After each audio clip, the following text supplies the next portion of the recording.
فأعوذ بالله من الشيطان الرجيم بسم الله الرحمن الرحيم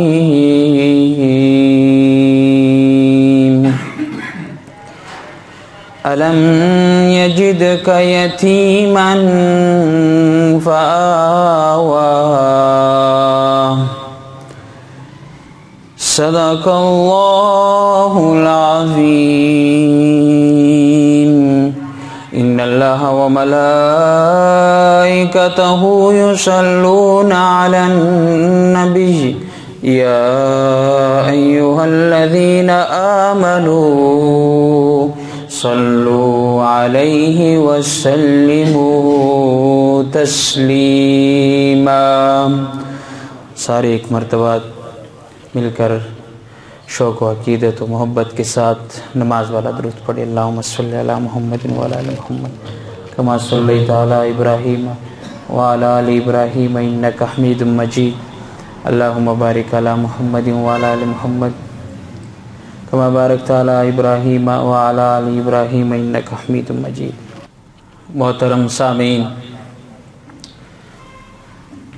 امت مسلمہ کے غیرت مند مسلمانوں، دوستوں، بھائیوں، ربیع الاول کا مہینہ شروع ہو چکا ہے۔ جب بھی اس ماہ کی آمد ہوتی ہے، ہر طرف ہمارے اور تمہارے پیارے آقا فخر دو عالم امام الانبیاء حضرت محمد الرسول اللہ صلی اللہ علیہ وسلم کی سیرت کے بیانات، مجالس، محافل، جلسے منعقد کیے جاتے ہیں۔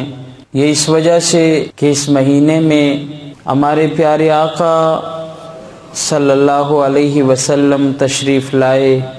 آپ صلی اللہ علیہ وسلم اس مہینے میں پیدا ہوئے، جس کی وجہ سے ہر طرف خوشیوں کی ایک سماں ہوتی ہے۔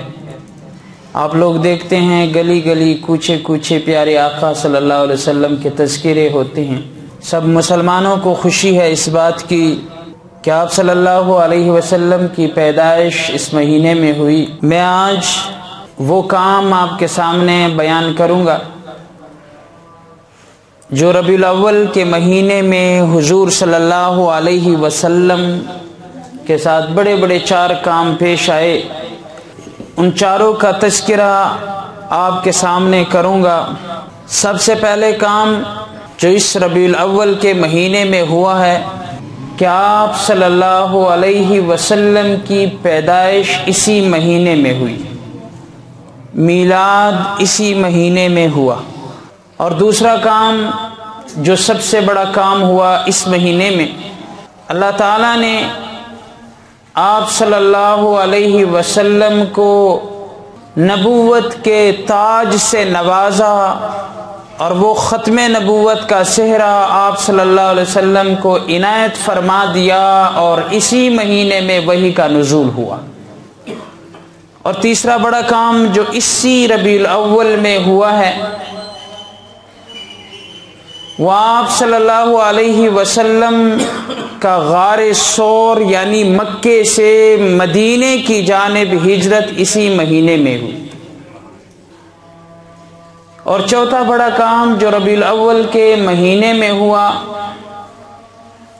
وہ ہمارے اور تمہارے پیارے آقا صلی اللہ علیہ وسلم کا اس دنیا سے پردہ فرما جانا، رحلت فرما جانا، اور اس دار فانی سے کوچ کرنا، وہ بھی اسی مہینے میں ہوا۔ یہ 4 بڑے بڑے کام اسی ربیع الاول کے مہینے میں ہوئے۔ ولادت رسول صلی اللہ علیہ وسلم ربیع الاول کے مہینے میں، شریعت کی ابتدا ربیع الاول کے مہینے میں،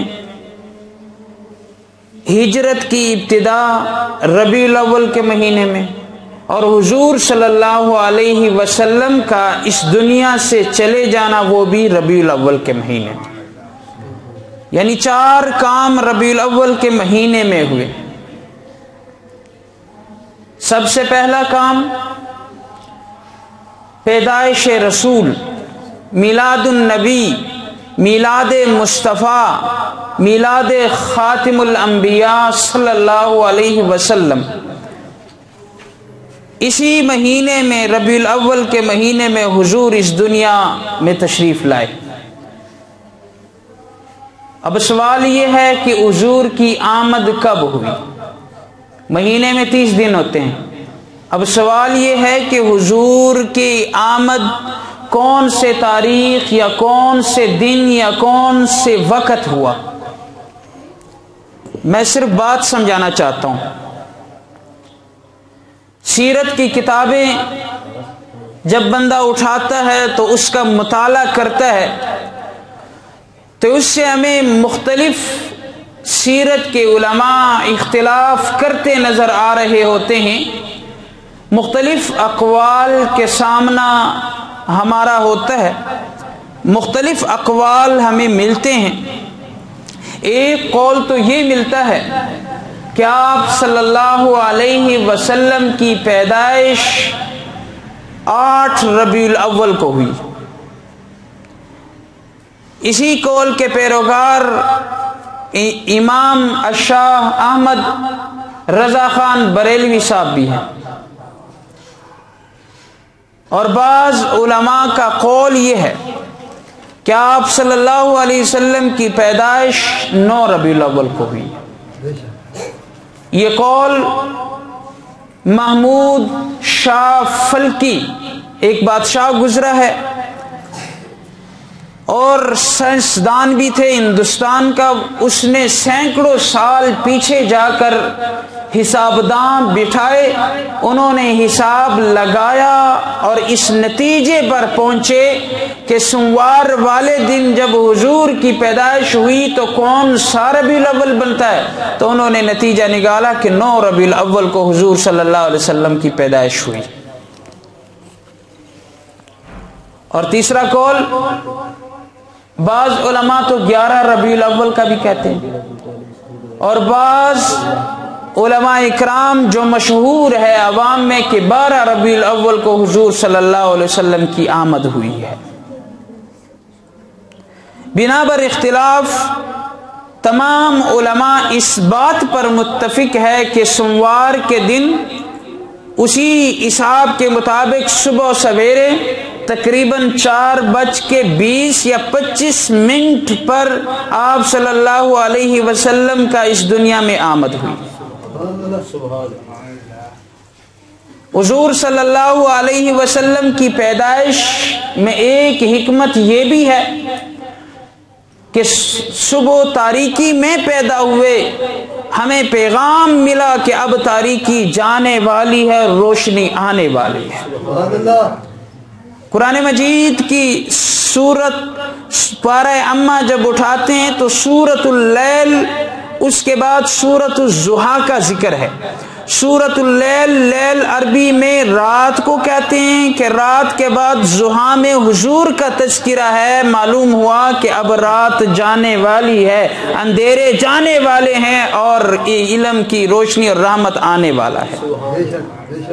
حضور کی آمد صبح صبح ہوئی، لیکن عجیب ایک بات بتاتا چلوں، اس بات پر تو علماء کا اختلاف ہے کہ کس تاریخ کو حضور کی آمد ہوئی، پیدائش میلاد النبی ہوئی، لیکن اس بات پر اتفاق ہے کہ ربیع الاول میں پیدائش ہوئی۔ پیدا ہوتے ہوئے حضور کے گھر میں تیل دیا جلانے کے لیے نہیں تھا، چراغ جلانے کے لیے تیل نہیں تھا۔ مناظر حسن گیلانی رحمت اللہ علیہ نے ایک عجیب بات لکھی ہے، لکھتے ہیں کہ اگر اللہ تعالیٰ چاہتا تو چاند کو حکم دیتا کہ چاند حضور کی آمد ہے، امام الانبیاء کی آمد ہے، رحمت للعالمین کی آمد ہے، چاند جلدی نکل اور روشنی ان کے گھر میں، ان کے گھر کو روشنی سے بھر دو۔ یہ بھی اللہ کر سکتا تھا۔ اللہ تعالیٰ ستاروں کو بھی حکم کر سکتا تھا، اللہ تعالیٰ سورج کو بھی حکم کر سکتا تھا کہ شعاعیں وہاں تک پہنچاؤ، امام الانبیاء کی آمد ہے، لیکن اللہ نے ایسا نہیں کیا۔ وجہ یہ کہ غریبوں کو ایک پیغام ملا، کہ غریب لوگوں کو یہ پیغام ملا کہ خوش ہو جاؤ، اپنی غربت پر شرماؤ نہیں۔ اگر کوئی غریب ہے تو کیا ہوا، اپنے آقا کی طرف دیکھو کہ جب پیارے آقا دنیا میں تشریف لا رہے ہیں تو دیا جلانے کے لیے تیل نہیں، میں غریب ہوا تو کیا ہوا، ہمارے پیارے آقا کی پیدائش بھی غربت میں ہوئی ہے۔ حضور صلی اللہ علیہ وسلم کی پیدائش ہوئی، کیسر و کسریٰ کے کنگن گرنے لگے، آتش فارس 1000 سال سے فارس کے لوگ آگ کی پوجا کرتے تھے اور آگ بجھنے نہیں دیتے تھے۔ جب حضور کی پیدائش ہوئی اچانک آگ بجھ گئی، ایک دم آگ بجھ گئی۔ اسی غم میں شاہ فارس نے میٹنگ بلائی، کیا ہوا؟ اسی پر مشاورت جاری و ساری، خبر آئی دریائے ساوی خشک ہو گیا۔ اسی غم، یہ ایک اور غم، علماء کو بلایا گیا، ایک عالم کو بلایا گیا دربار میں جو سب سے ماہر تھا۔ اس نے کہا مجھے اس کے بارے میں علم نہیں کہ یہ آگ کیوں بجھ گئی، دریائے ساوی کیوں خشک ہوا۔ ہاں میرا ماموں ستیح نام ہے یا مستح نام ہے، ان کے پاس وہ ابھی نزع کی حالت میں ہیں، بہت بڑے عمر کے ہیں، ادھیڑ عمر کے ہیں، میں ان کے پاس جاتا ہوں، ان سے پوچھ لیتا ہوں کہ آخر یہ ماجرا کیا ہے۔ بادشاہ نے ان کے ساتھ قافلہ تیار کیا، بہت تیز رفتار گھوڑے دیے کہ جاؤ اپنے ماموں سے پوچھ کے آؤ۔ ماموں کے پاس آئے، ماموں نزع کی حالت میں تھے، ان کو یہ سامنے، ان کے سامنے صورت حال رکھی۔ انہوں نے جب یہ باتیں سنی تو کہا مبارک ہو مبارک ہو، نبی آخر الزمان تشریف لے آئے۔ یہ ہمارے پیغمبر کائنات خاتم النبیین حضرت محمد الرسول اللہ صلی اللہ علیہ وسلم کی آمد ہے۔ 4 کام ہوئے ہیں۔ سب سے پہلا کام پیدائش رسول، میلاد النبی صلی اللہ علیہ وسلم۔ میلاد النبی صلی اللہ علیہ وسلم کا ہمیں فائدہ کیا ہے؟ حضور صلی اللہ علیہ وسلم کی میلاد کی وجہ سے اللہ تعالیٰ نے پوری انسانیت کو آزادی بخش دی۔ کیسے آزادی بخشی؟ کتابوں میں یہ بات لکھی ہے کہ آپ صلی اللہ علیہ وسلم جس سال پیدا ہونے تھے 571 عیسوی میں، تو اس وقت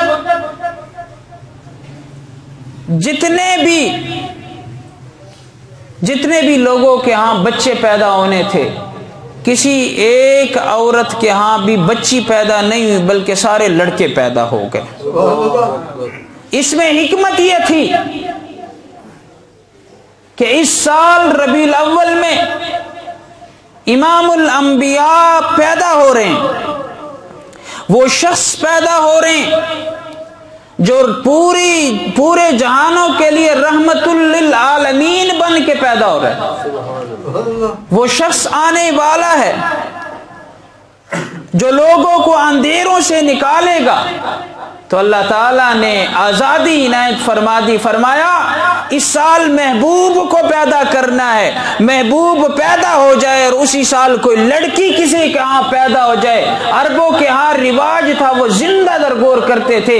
رب نے کہا مجھے گوارا نہیں کہ مصطفیٰ پیدا ہو جائے اور کوئی لڑکی زندہ درگور ہو جائے، لہذا سب کے لڑکے پیدا ہو گئے۔ یہ آپ صلی اللہ علیہ وسلم کی میلاد النبی کی وجہ سے اللہ تعالیٰ نے پوری انسانیت کو آزادی سے نواز دیا۔ حضور صلی اللہ علیہ وسلم کی پیدائش جب ہوئی عجیب احوال تھے۔ ام ایمن دائی تھی، فرماتی ہیں کہ میں نے کوشش کی حضور کو نہلانے، جب میرا ارادہ بنا آپ صلی اللہ علیہ وسلم کو نہلانے کا، غیبی ہاتفی آواز آئی، ولد رسول اللہ صلی اللہ علیہ وسلم طاہرا و مطہرا، خبردار اس بچے کو نہیں نہانا، یہ خود بھی پاک پیدا ہوا ہے، دوسروں کو بھی پاک کرے گا۔ اگر ایک چیز خود ناپاک ہو دوسروں کو کیا پاک کرے گی؟ فرمایا یہ عام بچہ نہیں، اس کو نہیں لہلانا، یہ اللہ تعالیٰ نے اس کو پاک پیدا کیا۔ خلق رسول اللہ صلی اللہ علیہ وسلم مختونا، آپ صلی اللہ علیہ وسلم ختنہ کیے ہوئے پیدا ہو گئے۔ کتابوں میں عجیب بات لکھی ہے، بڑی عجیب بات لکھی ہے۔ حضور کی جب پیدائش ہوئی، حضور کی جب پیدائش ہوئی تو ایسے معلوم ہو رہا تھا جس طرح کہ سجدہ کر رہا تھا، اور لب مبارک ہل رہے تھے، پتہ چل رہا تھا کہ امت کی فکر کر رہا ہے۔ ہمارے پیارے آقا صلی اللہ علیہ وسلم کی پیدائش ہوئی، عبد المطلب خانہ کعبہ میں بیٹھا ہوا تھا، سردار تھا، 360 بت رکھے ہوئے، سب سے بڑا بت وہ نیچے گرا۔ لوگوں نے کہا اللہ نیچے گر گیا، جلدی جلدی اٹھایا، پھر وہ نیچے گرا، پھر اٹھایا، کیا ہوا، کیا ماجرا ہے؟ غیب سے آواز آئی کہ نبی آخر الزمان اس دنیا میں رونق افروز ہو گئے ہیں۔ اب بتوں کی خدائی نہیں رہے گی، بتوں کو توڑنے والا شخص آ گیا ہے۔ اب یہ دنیا میں اندھیرا نہیں رہے گا، علم پھیلانے والا شخص آ گیا۔ اب امام الانبیاء تشریف لے آئے، اب یتیموں کا والی آ گئے، اب بزرگوں کی لاج رکھنے والا آ گیا ہے، اب رحمت بن کے حضور تشریف لے آئے۔ حضور صلی اللہ علیہ وسلم اس دنیا میں تشریف لے آئے۔ عجیب بات تاریخی روایت میں بھی ملتی ہے کہ جس وقت حضور صلی اللہ علیہ وسلم کی پیدائش ہوئی تو ہر گھر میں ایک روشنی سی آ گئی۔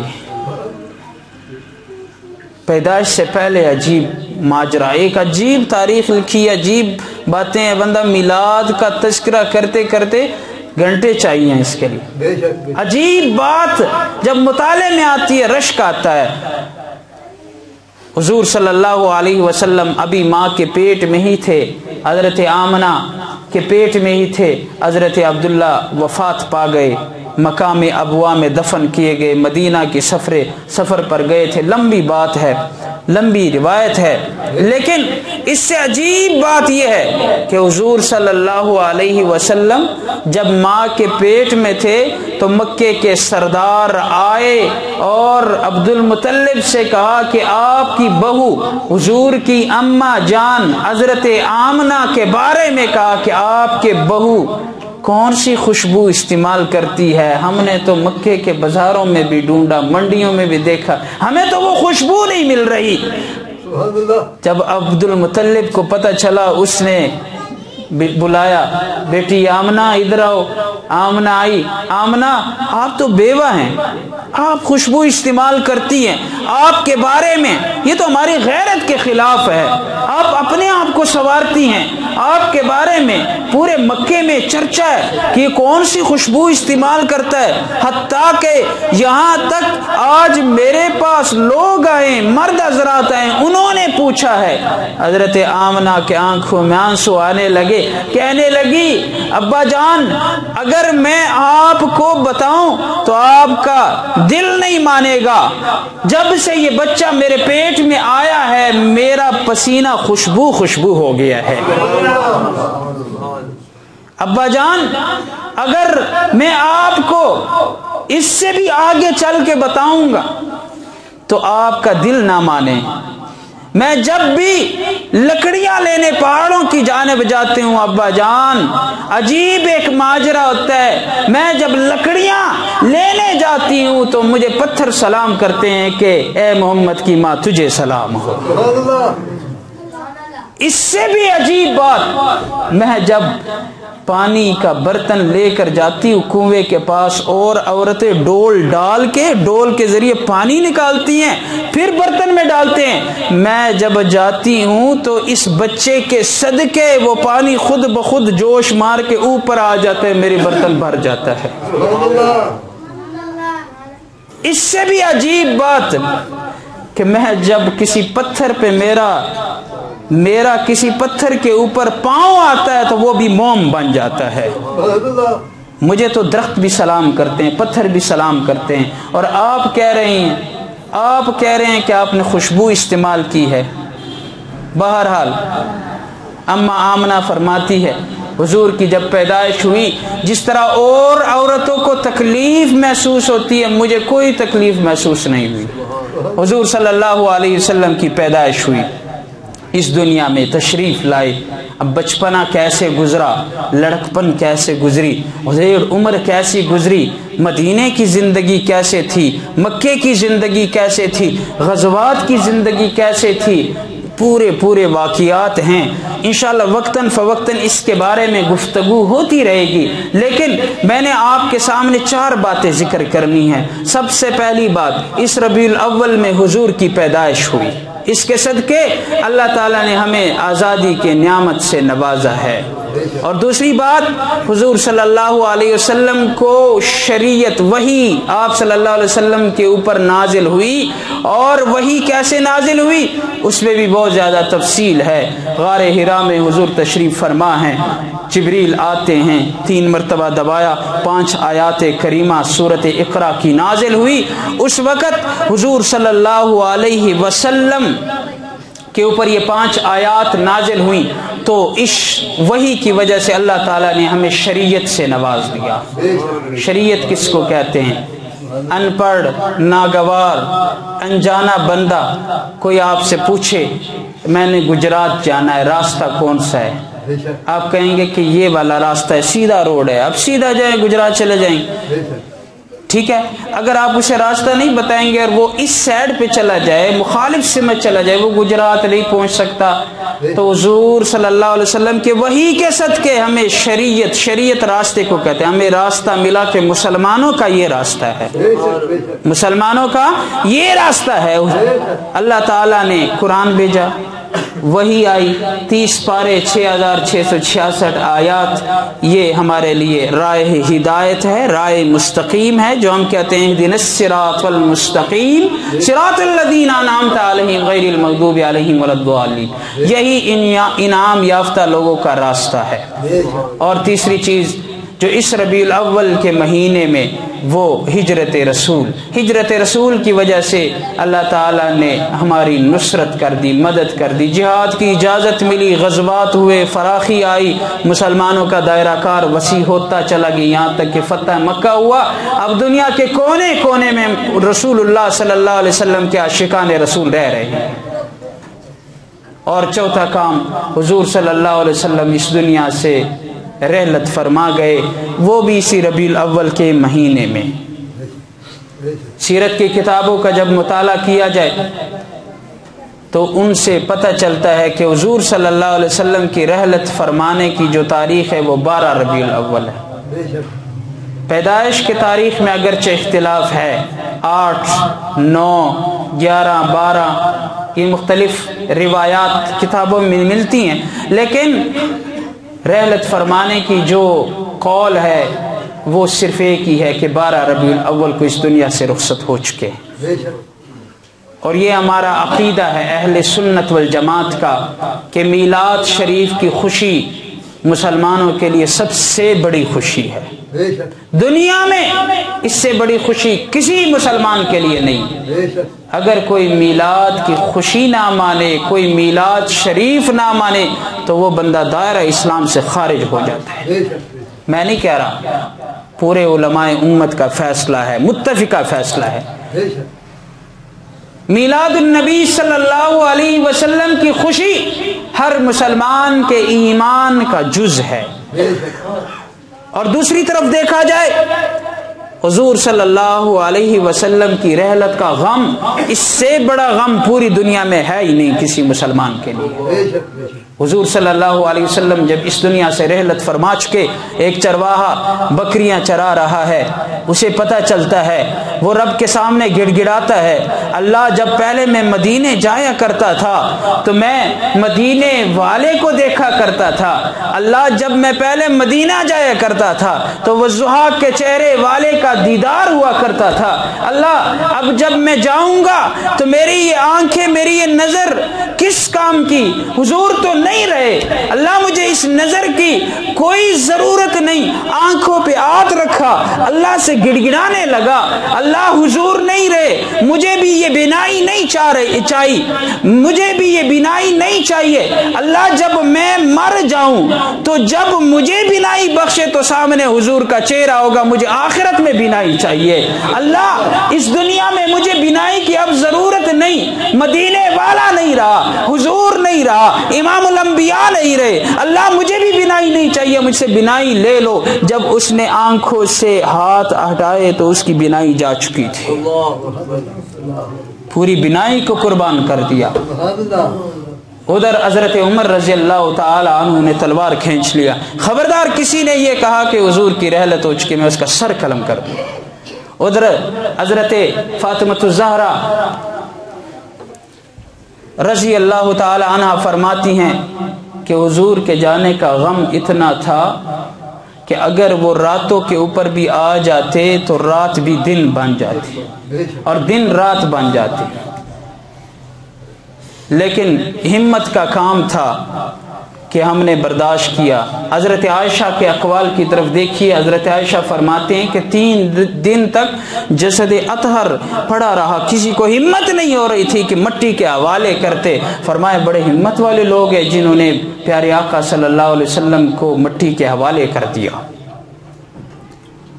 تو اس ربیع الاول کے مہینے میں حضور کی رحلت بھی ہو چکی, لیکن قربان جاؤں اللہ تعالیٰ تو وما کانا وما یکونو, گزشتہ آئندہ حال پورے زمانوں سے واقف ہے.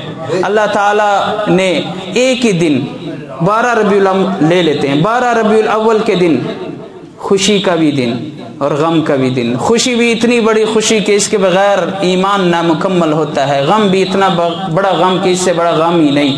اللہ تعالیٰ نے دونوں کام ایک دن پہ, حکمت کیا رکھی؟ قربان جاؤں اللہ تعالیٰ نے حکمت یہ رکھی کہ اکثر خوشی کے موقع پر اللہ تعالیٰ کو لوگ بلا دیتے ہیں, رسول اللہ کے پیغامات کو ٹھکرا دیا جاتا ہے.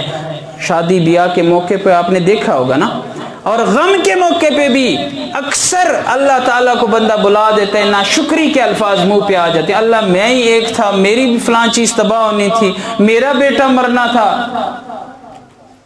تو فرمایا دونوں چیزیں, دونوں کام ایک جگہ.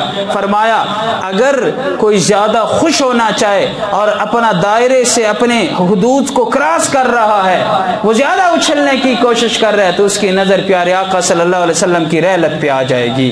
اگر کوئی بہت زیادہ غمگین اور غم سے نڈال ہو رہا ہے تو اس کی نظر حضور کی میلاد پہ آئے گی, تو وہ زیادہ غمگین بھی نہیں ہوگا. تو لہٰذا ہم نے درود کا سلسلہ شروع کیا تھا, تو ایک مرتبہ سارے پڑھ کے اپنا حصہ ڈال دیں, پھر سنتیں ادا کر لیں. یہ ہر سال ہم درود کا سلسلہ شروع کرتے ہیں, تو پھر ہدیہ عقیدت لاکھوں کروڑوں کے حساب سے وہ اس میں شامل ہو کے نذرانہ عقیدت ہم پیش کر دیتے ہیں. سارے ایک مرتبہ درود شریف پڑھ لیں. اللہم صلی علی محمد وعلی آل محمد کما صلیت علی ابراہیم وعلی آل ابراہیم انک حمید مجید. اللہم بارک علی محمد وعلی آل محمد کما بارکت علی ابراہیم وعلی آل ابراہیم انک حمید مجید. روزانہ کی بنیاد پہ صبح و شام 3 منٹ درود شریف کو دیا کریں. صرف صلی اللہ علیہ وسلم مختصر درود 2 منٹوں میں 100 مرتبہ تعداد پوری ہو جاتی ہے. یہ پیغام ہر دوسرے بندے تک اور گھر کے تمام افراد تک جانا چاہیے, تاکہ ہمارے اس کوٹے میں اور اس جو ہم نے ایک مہم شروع کی ہے لاکھوں اور کروڑوں کے تعداد سے درود شریف کا نذرانہ آ جائے. اللہ تعالی اللہ کریم ہمارے اس نذرانے کو قبول و منظور فرمائے. وآخر دعوانا ان الحمد للہ رب العالمین.